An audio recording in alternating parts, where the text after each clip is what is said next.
বাঁকের মুখের ওই রাস্তাটি হরনারায়ণ মজুমদার গ্রামের যিনি জমিদার, সেই জমিদার বাড়ির দিকে বেঁকে গেছে আরেকটি রাস্তা পুতুলদের বাড়ির দিকে। মধ্যিখানে ওই বিশাল প্রকাণ্ড শেওড়া গাছটি যেন বিশালাকার এক পাহাড়ের মতন দাঁড়িয়ে রয়েছে।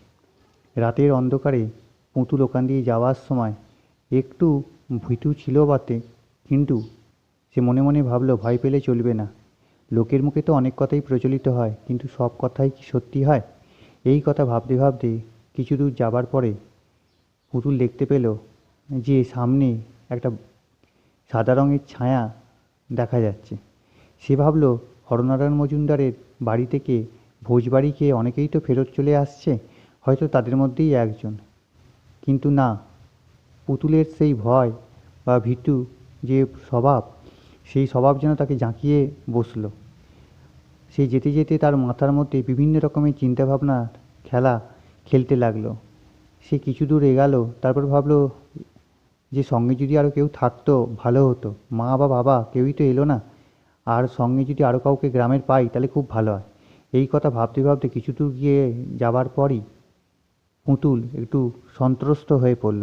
দেখল সামনে একটা কুৎসিত কদাকার রঙের এক পেতনি দাঁড়িয়ে আছে। তার হাতের নখগুলো লম্বা লম্বা, হাত পাগুলো যেন লম্বা লম্বা সরু গাছের ডালের মতন। গায়ে সাদা শাড়ি ল্যাপটানো রয়েছে এবং দাঁতগুলো কুলোর মতন বড় বড় হয়ে যেন বেরিয়ে রয়েছে। চোখ দুটো যেন রক্তচক্ষু। সে হাসতে হাসতে পুতুলের দিকে বলল, কি, কোথায় যাবি? জমিদার বাড়ির ভোজ খেতে যাচ্ছিস বুঝি? পুতুল থরথর করে কাঁপতে লাগলো এবং তার শরীর দিয়ে যেন ঝর্ণা বয়ে যেতে লাগলো ঘামের।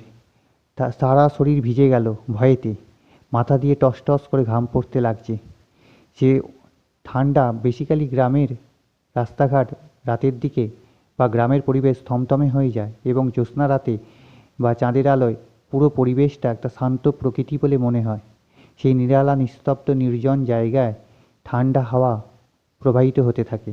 সেই ঠান্ডা হাওয়াতে বা সেই নির্মল পরিবেশেও যেন পুতুলের সারা শরীর দিয়ে ঘামের ঝর্ণা বয়ে যাচ্ছে। সে শাঁকচুন্নির দিকে বা পেতনিটির দিকে তাকিয়ে থরথর করে কাঁপতেই লাগছে। মুখে কোনো কথা বা শব্দ বেরাচ্ছে না। মনের মধ্যে ভয় যেন আরও চেপে বসছে, বুকটা ধরপড় ধরপড় করছে। সে ভাবছে এই বুঝি শাঁকচুন্নি তার ঘাড়টা মটকে দিল। কিন্তু পুতুল কিছু ভাবার আগেই শাঁকচুন্নি বা পেতনিটি পুতুলের দিকে এগিয়ে এলো এবং এগিয়ে এসে বলল, তোর আর ভোজবাড়ি খাওয়া আজকের হবে না। আমি অনেক দিন ভোজবাড়ি খাইনি, তাই আজকে আমি তোর রূপ নিয়ে জমিদার বাড়িতে যাব এবং পেট পুড়ে ভোজবাড়ির খাওয়া খাবো। কতদিনের শান্তি, কতদিনের তৃপ্তি মনের মধ্যে যে লুকিয়েছিল, সেগুলো আজকে সব সন্তুষ্টি পাবে বা পরিতৃপ্তি পাবে। এই কথা বলে সে পুতুলকে সঙ্গে সঙ্গে তার হাত দুটো বাড়িয়ে জাপটে ধরল এবং সঙ্গে সঙ্গে পুতুলের সারা শরীর যেন নিস্তব্ধ নিথর হয়ে পড়ল এবং সে পুতুলের ওই দেহটিকে নিয়ে গ্রামের আলের জমির বাঁ পাশে একটি জায়গায় ফেলে রেখে দিল বা গড়িয়ে দিল এবং পুতুলের দেহটি নিথর অবস্থায় ওই চাষের জমির জলমাখা বা কাদামাখা কর্দমাক্ত সেই জমিটির একটি কোণে পড়ে রইল। গ্রামের রাস্তা, বেসিক্যালি আলের রাস্তাগুলো যেগুলো চাষের জমির মধ্যে দিয়ে যায়, সেগুলো সাধারণত একটু উঁচু টাইপের হয়। তার ফলে চাষের জমির দুপাশে জল জমে থাকলে বা কোথাও কিছু পড়ে থাকলে সাধারণত মানুষের চোখে পড়ে না।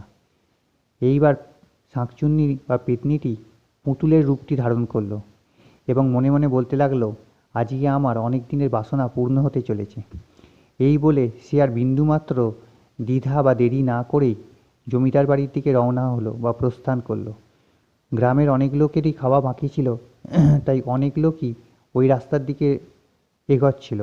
পুতুলও তাদের পেছন পেছন আস্তে আস্তে এগাতে লাগলো। সাধারণত পুতুলকে গ্রামের লোকেরা সবাই জানে বা চেনে বা পরিচিত, তাই পুতুল সম্বন্ধে কেউ কিছু বক্তব্য বা তার কোনো অভিমত রাখলো না। সবাই যে যার মতন গিয়ে খেতে বসছে। জমিদার বাড়িতে সবার আজকে সাদর আপ্যায়ন। সবাই অতিথিকে আপ্যায়ন করে খেতে বসবার জায়গার দিকে নিয়ে যাচ্ছে। পুতুল গিয়ে যখন খেতে বসলো টেবিলের ওপরে, তখন বেশি লোকজনের সমাগম নেই, কারণ অধিকাংশ মানুষই খাওয়া দাওয়া সেরে বাড়ির দিকে রওনা হয়েছে। কিন্তু সামনে ওর টেবিলের সামনেই দুইটি ছেলে বসেছিল। তাদের একজনের নাম কৈলাস, আর একজনের নাম হচ্ছে অখিল। তো কৈলাস এবং অখিল দুজনের দিকে তাকিয়ে কথাবার্তা বলছিল। হঠাৎ তাদের চোখ পুতুলের দিকে পড়ল। তারা পুতুলকে জিজ্ঞেস করলো, কিরে পুতুল, এত রাত করলি যে? গ্রামের রাস্তা, একলা একলা বাড়ি ফিরতে হবে, একটু সন্ধেই চলে আসতে পারতিস। পুতুল তাদের দিকে কোনো রকম কর্ণপাত না করে খাবারের লোকটিকে বলল, কি হলো, দেরি করছো কেন, তাড়াতাড়ি খাবার দাও। কৈলাস আর অখিল দুজনের মুখের দিকে তাকিয়ে পুতুলের এই ভাবভঙ্গি বা আচরণের কথা বলতে লাগলো। তারা কিছু বলবার আগেই যে রান্নার পরিবেশন করছিল সেই লোকটি এসে ভাত, ডাল, শুক্তো, মাছ ভাজা বা মাছের যে ডালনা, তার সঙ্গে খাসির মাংস বা অন্যান্য পদ যেগুলি আছে সমস্ত কিছু একটার পর একটা পরিবেশন করতে লাগলো পুতুলের দিকে। পুতুল থালার মধ্যে সেই সমস্ত জিনিসগুলিকে নিয়ে আপন মনে খেতে লাগলো। খাচ্ছে আর শুধুমাত্র খেয়েই যাচ্ছে, কোনো দিকে তার চক্ষু মেলবার সময় এটুকু নেই। কৈলাস আর অখিল খেতে খেতে পুতুলের এই ভাবভঙ্গি বা আচরণ অনেকক্ষণ ধরে লক্ষ্য করছিল। খাবার শেষ হতে না হতেই পুতুল আবার সেই রান্নার লোকটিকে ডেকে পাঠালো এবং বলল আরও খাবার দিতে। এই করতে করতে অনেকটা সময় অতিবাহিত হবার পর দেখা গেল পুতুল প্রায় একসঙ্গে গোনা 20-25 লোকের খাবার খেয়ে নিয়েছে। রান্নার লোকটি অখিল অবাক চক্ষু আর কৈলাস দুজনে মিলে এবার পুতুলকে জিজ্ঞেস করলো, হ্যাঁ রে পুতুল, তুই মা বাবার সঙ্গে এলি নে কেন? পুতুল অনেক কিছু না বলে মাথাটি তুলে বলল, তোমাদের অত জেনে লাভ কি বাপু, আমি কার সঙ্গে আসি না আসি সেটা আমার ব্যাপার, তোমরাও তো প্রশ্ন জিজ্ঞাসা করছো কেন? অখিল আর কৈলাস ব্যাপারটিকে ঠিক ভালোভাবে নিল না। তারপরে কৈলাস জিজ্ঞেস করলো, হ্যাঁ রে পুতুল, তুই এত খাবার তো কোনোদিন খাস নে? পুতুল কোনো উত্তর দিল না বা গাত্রোত্থান করল না। সে রান্নার লোকটিকে আবার ডেকে পাঠালো। রান্নার লোকটি চোখটি বড় বড় করে অবাক দৃষ্টিতে পুতুলের দিকে তাকিয়ে রইল। পুতুল এক মতন ধমকি দিয়েই যেন তাকে বলল ভয় দেখিয়ে, দাঁড়িয়ে আছো কেন, যাও আরও কিছু খাবার নিয়ে আসো, সঙ্গে ভাত, ডাল, মাছ, মাংস, ভাজা, মন্ডা, মিঠাই যা আছে সব, চাটনি, পাঁপড় সব নিয়ে আসবে, সব খাবো, আজকে পেট ভরে খাবো। রান্নার লোকটি ক্ষণিকের জন্যে দাঁড়িয়ে হতবাক দৃষ্টিতে কৈলাস এবং অখিলের দিকে তাকিয়ে তারপর তার বিস্ফারিত চোখে রান্নাঘরের দিকে চলে গেল। কৈলাস এবং অখিল দুজনের মধ্যে পরস্পরের সাথে কথা বলতে লাগলো। পুতুল তো কখনো একটু খাবারই খেতে চায় না, তার খাবারের জন্যে তার বাড়ির লোকেরা তাকে কত পীড়াপিড়ি করে এবং কাকিমা পুতুলকে কতই না বকানি ঝকানি দেয় খাওয়ার জন্যে। তাহলে পুতুল হঠাৎ এরকমভাবে পরিবর্তন হয়ে গেল কি করে, বা একলা ওই ছোট্ট পেটে অত লোকের খাবার খাচ্ছেই বা কী করে? জিনিসটি কৈলাস বা অখিলের মনে একটু সন্দেহের কারণ জাগালো। ক্ষণিকের জন্যে অখিল আর কৈলাস দুজনকে বলল, এখন কিছু বলাবলি করিস নে, চুপচাপ খেয়ে তাড়াতাড়ি করে পাত্তারি গুটিয়ে চল, ব্যাপারটা ঠিক সুবিধের মনে হচ্ছে না। পুতুলকে পেছন পেছন একটু অনুসরণ করতে হবে, ব্যাপারটা কি ঘটছে দেখবার জন্যে। দুজনে মিলে নিঃশব্দ ভঙ্গিতে খেতে লাগলো।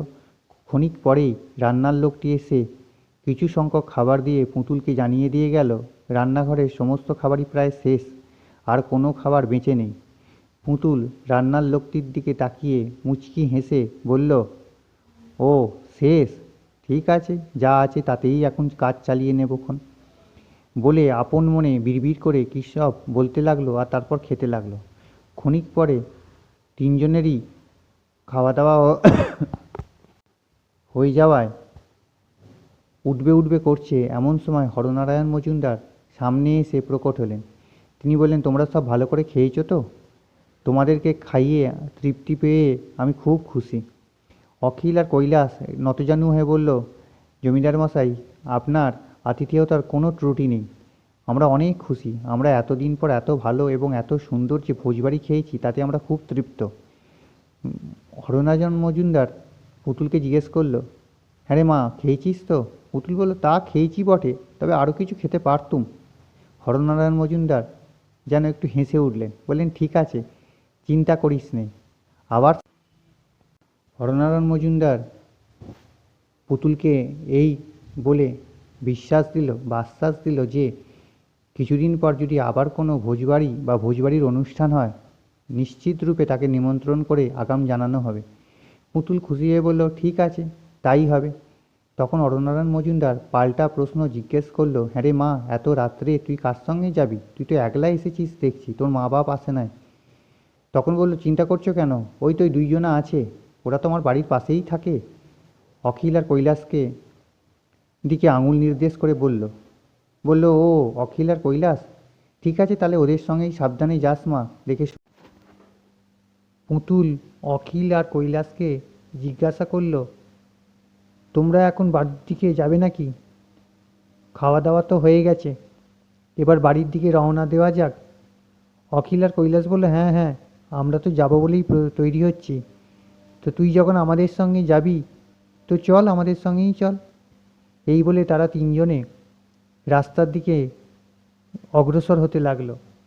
কিছুক্ষণ যাওয়ার পর অখিল এবং কৈলাস একে অন্যের মুখ চাওয়াচাই করল। তার কারণ পুতুলের চলার ভঙ্গিটি তাদের চিন্তিত করে তুলেছিল। পুতুল স্বাভাবিকভাবেই গ্রামের স্বচ্ছ সাধারণ মেয়েরা যেমন হেঁটে চলে বেড়ায়, সেরকমই তার গতি প্রকৃতি হওয়াটা উচিত ছিল। কিন্তু এখানে পুতুলের চলার প্রক্রিয়া বা চলার গতি তাদেরকে হার মানিয়ে দিচ্ছিল। কারণ অখিল আর কৈলাস যদি 10 পা এগায়, তো পুতুল সেখানে প্রায় 40 থেকে 50 পা এগিয়ে যাচ্ছিল। এত দ্রুত অগ্রসর হওয়ার কারণে পুতুল ওদের থেকে অনেকটা দূরেই এগিয়ে গিয়েছিল।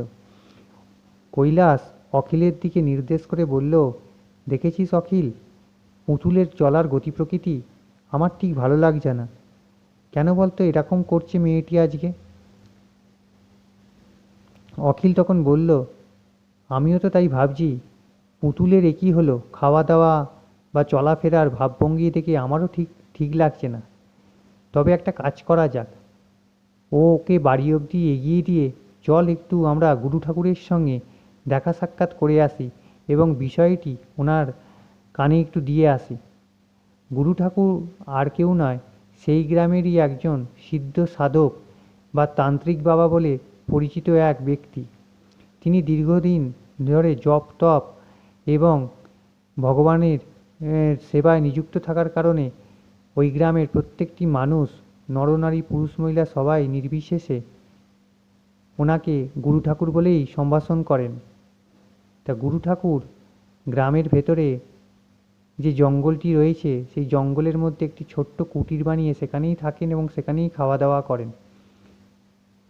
বিশেষ করে কাউকে যদি কোনো রকম ভূতে ধরে বা ভূত প্রেতের প্রকোপ বাড়ে বা অন্য কোনো রকম কোনো কিছু তান্ত্রিক প্রক্রিয়া ঘটতে দেখা যায়, সেখানেই গুরু ঠাকুরের আবির্ভাব দেখা যেতে পারে বা দেখা যায়। সেই কারণেই অখিল এবং কৈলাস পুতুলের ভাবভঙ্গি বা তার আচার আচরণ নিয়ে কথাবার্তা বলবার জন্য গুরু ঠাকুরের দিকে যেতে চাইল।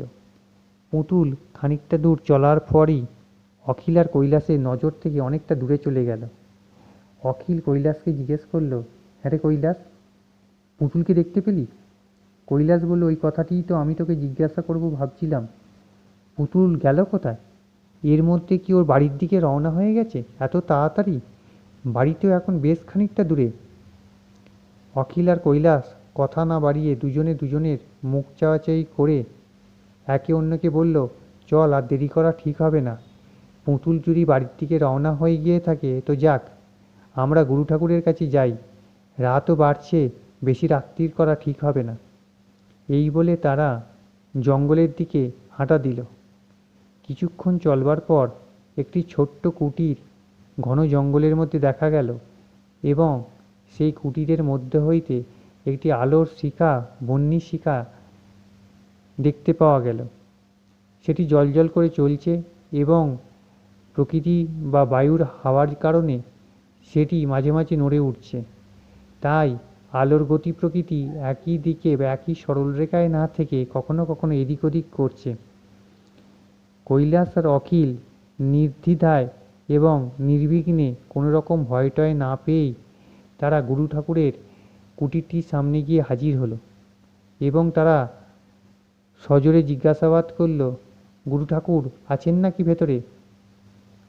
খানিকক্ষণ ডাকাডাকির পর ভেতর থেকে একটি গম্ভীর স্বর ভেসে এলো, কে? অখিল আর কৈলাস? ভেতরে আয়। কথার আওয়াজ শুনে তারা জুতোজোড়া বাইরের দিকে খুলে উঠানের ওপর দিয়ে ঘরের ভেতরের দিকে গেল। ভেতরে দুটি ঘর এবং দুটি ঘরেতেই মাদুর বা চাটাই বেছানো রয়েছে। বেসিক্যালি মাদুর বা চাটাইগুলি খড়ের তৈরি। ঘরের একটি কোণে একটি কুঁজো বা কলসি, তাতে খাবার জল রাখা এবং কিছু মাটির হাঁড়ি সরা বা কিছু রান্নার বাসনপত্র রয়েছে। একটা দিকে কাঠ স্তূপাকার করে রাখা হয়েছে, মনে হয় জ্বালানির কাঠ। খাওয়া দাওয়ার পরিপ্রেক্ষিতে ওইগুলি ব্যবহার করা হয়। আর ঘরের মধ্যে জিনিসপত্র বলতে একটি হারিকেন লণ্ঠন বা একটি পিদিম বা একটি কেরোসিন তেলের লম্ফবাতি জ্বলছে, তেমন কিছুই নেই। আর বলতে গেলে ঘরের পাশে বিভিন্ন রকমের তন্ত্রক্রিয়ার জিনিসপত্র ঘরের আরেকটি কোণে রাখা আছে এবং অন্য ঘরটি দরজা, কাঠের ছোট্ট ছোট্ট পাল্লার দরজাগুলি আলতো করে ভেজানো আছে। ভেতরে একটি পিদিম বা প্রদীপ জ্বলতে দেখা গেল এবং তার পাশে ভগবানের ফটো বা ছবি সব রাখা আছে এবং সেখানে একটি উঁচু করে বেদিও করা আছে।